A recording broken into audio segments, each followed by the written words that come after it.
आओ आओ दुरूक बेटा। दुरूक, तुम ठीक तो हो? हाथ मत लगाएं मुझे। बेटा हुआ मुझे क्या है? बेटा कहने की कोई जरूरत नहीं है, ठीक है? दुरूक क्या हुआ है? मुझे कुछ समझ नहीं आ रहा बेटा, डरा रहे हो तुम मुझे। आप डर गई? अम्मी आप वाकई में डर गई? तो दुनिया में कुछ ऐसा है जिससे आप डरती हैं, ठीक कहा ना मैंने? दुरूक बेटा देखो, मुझसे सीधी तरह बात करो और बताओ मुझे क्या हुआ है। आप मुझे बताएंगी कैसे आपने अपने बेटे को जख्मी होने दिया? आपने कैसे ये प्लान बना लिया कि आप इंसानों की जिंदगी से खेलेंगी? आपने अपने मकासद पूरे करने के लिए औरिया के क्रिमिनल कजन्स का इस्तेमाल किया, जवाब दीजिए। नहीं बेटा देखो, ऐसी कोई बात नहीं, तुम गलत समझ रहे। कहा ना बेटा मत बोले मुझे।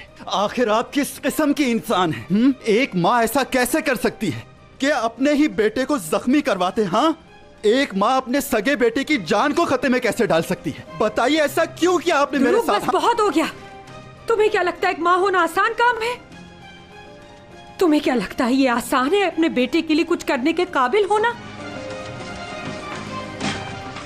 देखो इसे, कहाँ है तुम्हारे बाबा? कहाँ है? नहीं है ना वो तुम्हारे पास? लेकिन मैं हूँ। तुम्हें मालूम है मैंने सारी जिंदगी इस खानदान को कायम रखने के लिए क्या कुछ किया है, और जो कुछ भी किया है हमेशा सही किया है।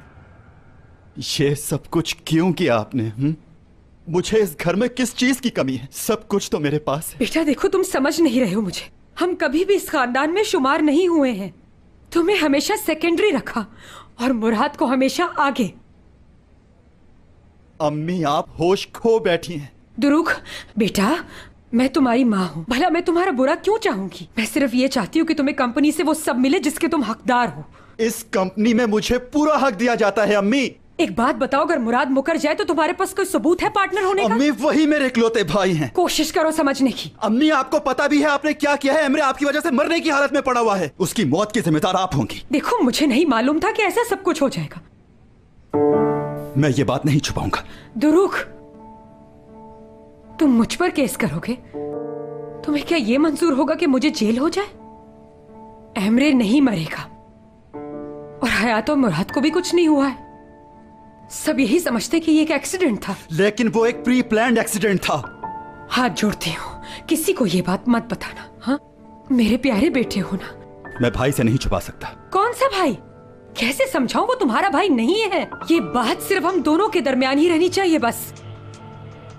देखो बेटा, तुम्हें फैसला करना होगा कि तुम अपनी माँ का साथ दोगे या उन लोगों का साथ दोगे। पता है तुमने अपनी जिंदगी तबाह कर ली, हमेशा से दूसरे दर्जे पर रहे हो। अब तुम्हारे पास एक बहुत अच्छा मौका है, तुम जितनी बुलंदी पर चाहो जा सकते हो। देखो ये सब कुछ तुम्हारा है, तुम ही असल मालिक हो इन चीजों के। तुम ही इस जायदाद के वारिस हो, सिर्फ तुम। समझो मेरी बात, जाया मत करो ये मौका।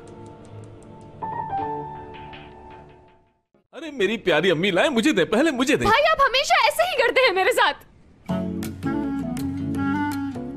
क्या हो गया है तुम दोनों को? हाँ, इतने बड़े हो गए हो, अभी तक अकल नहीं आई? हाँ, बैठो फौरन बैठो। हाँ, लो,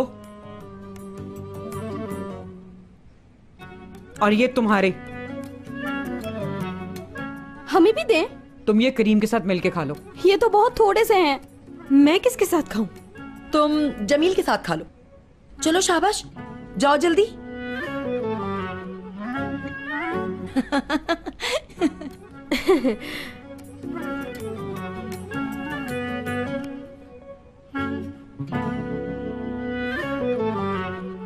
कितने अच्छे लग रहे हो तुम दोनों साथ। याद है तुम दोनों दादा के साथ पॉपकॉर्न के लिए कितना लड़ा करते थे? हाँ भाई, नहीं देते थे उन्हें। नहीं, ये नहीं देती थी। वो वैसे भी नहीं खाते थे। पता है तुम्हारे दादा को पॉपकॉर्न बिल्कुल पसंद नहीं थे। वो बस तुम लोगों के साथ खेला करते थे और यूं कहते थे जैसे बहुत पसंद है। आप क्यों हंस रही हैं? पॉपकॉर्न की बात है, रीच की नहीं।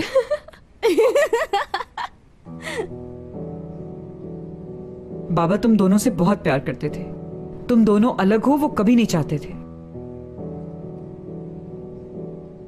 जमील और हयात तुम्हें पता है बहुत प्यार करते थे तुमसे, और उन्होंने मुझ पर भी जाहिर नहीं होने दिया।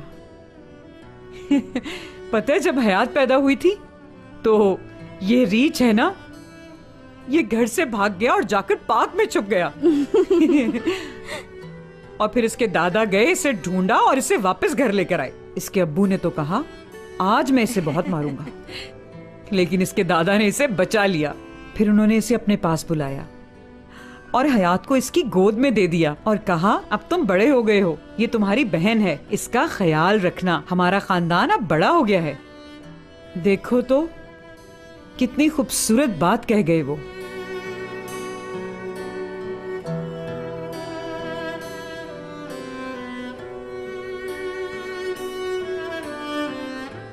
कुछ ही अरसे पहले देख के मैंने इन लोगों को कहा था कि खानदान बनाने के लिए लोगों की जरूरत नहीं होती।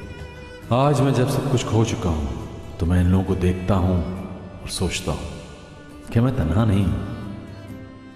क्या हुआ अगर खून का रिश्ता नहीं, यही मेरा खानदान है। मैं हिम्मत नहीं हारूंगा, मैं लड़ूंगा और वहीं से डोर को जोड़ूंगा जहां से टूटी है। मुराद सर सलमास या जो भी मेरा खानदानी नाम है, मैं मुराद हूं, हयात का मुराद।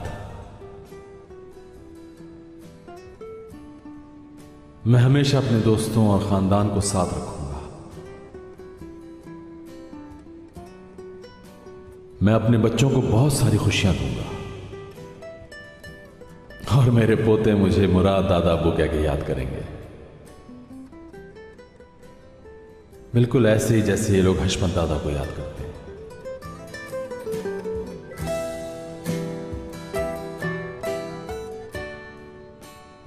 और एक वक्त ऐसा भी आएगा जब मैं उन लोगों के साथ नहीं होऊंगा, और जब दोबारा उनको कभी मेरी जरूरत पड़ेगी तो मेरी यादें उनके साथ होंगी।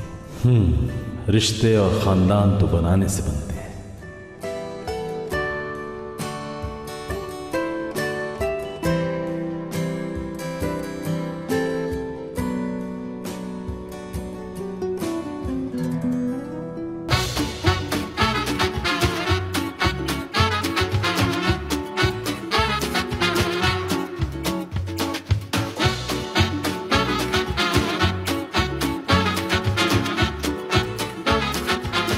Aşk laftan anlamaz.